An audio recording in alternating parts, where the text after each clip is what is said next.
Hi, Delhi Chief Minister and the head of Aam Aadmi Party, Arvind Kejriwal, has been in jail for over 2 weeks. And in less than 2 weeks, the first vote will be cast for the 2024 general elections. Of course, we know what time he wakes up in jail and how many chapatis he has for lunch, but the vital, newsworthy, and unprecedented aspects of this arrest and its fallout have fallen wayside. Number one, this arrest and his continuous custody are happening in the heat and dust of an election. Number two, the Enforcement Directorate or ED started investigating corruption allegations in a now scrapped liquor policy implemented by the Delhi government in 2021-22, alleging that the policy gave undue advantage to private retailers. Before they arrested him, the ED summoned Kejriwal 9 times for questioning. He refused to appear, saying the centre was using the ED to hound the opposition. Even as the arrest happened on March 21st, Kejriwal is not named in the FIRs registered by the ED or the CBI in the excise policy case. His arrest is in the money laundering case filed by the ED. There are 2 documents where his name appears. The first in the ED's charge sheet, not as an accused. Here the ED claims he allegedly spoke to one of the main accused and asked him to continue working with a co-accused. And the second reference to Kejriwal is in an ED press release by the ED where he is called a conspirator along with BRS leader K. Kavita and former Deputy Chief Minister of Delhi Manish Sisodia. Both of them are in jail. In court, while seeking custody or opposing bail, the ED has been more specific, saying Kejriwal was directly involved in formulating the liquor policy and handling the proceeds, that is the kickbacks, worth several hundred crores, which were allegedly utilized by the Aam Aadmi Party for campaigning in the 2022 Goa elections. While the government says this is just the law taking its course, Kejriwal questions it all, particularly grounds for arresting of a sitting CM. This is an unprecedented situation in many ways. A sitting chief minister is in jail for reasons we just explained. He is insisting he will not step down and run the government from jail. He is sending orders to the cabinet via his wife and IRS officer Sunita Kejriwal. The cabinet, so to speak, is already much diminished with prominent Aam Aadmi Party leaders also in jail.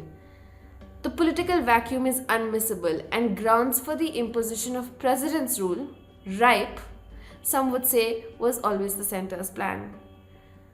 Politics and optics is driving this story in 2024 like it always has driven the AAP BJP equation ever since the former came to power in Delhi for the first time.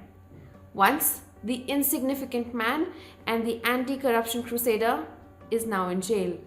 And a new anti-corruption crusader, Prime Minister Modi, is standing tall, electoral bonds notwithstanding.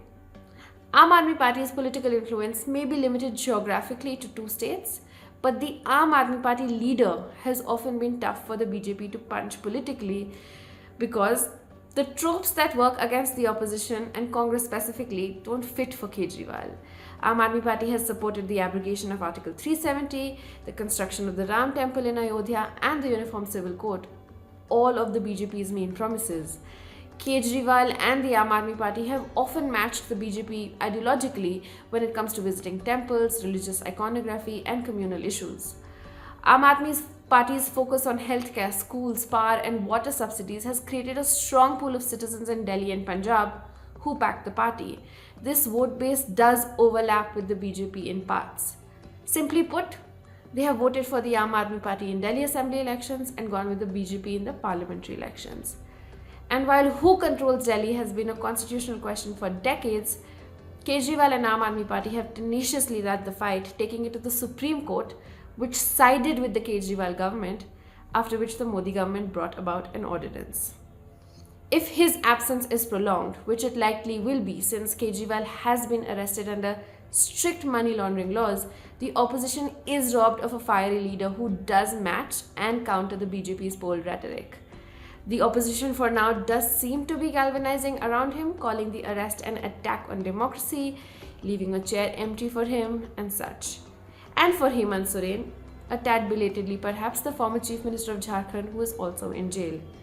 But the opposition is yet to mobilize full throttle support on the ground for possibly the fear of making Kejriwal bigger than he is. And if that's true, they fall right into the BJP's game plan. I'll stop here. If this video helped you understand the dynamics of the upcoming polls a little better, please like and share it, and stay tuned for more videos from our Vote OK Please series. Finally, a quick but heartfelt thank you to all those who have subscribed to Newsworthy on Instagram. You keep us going.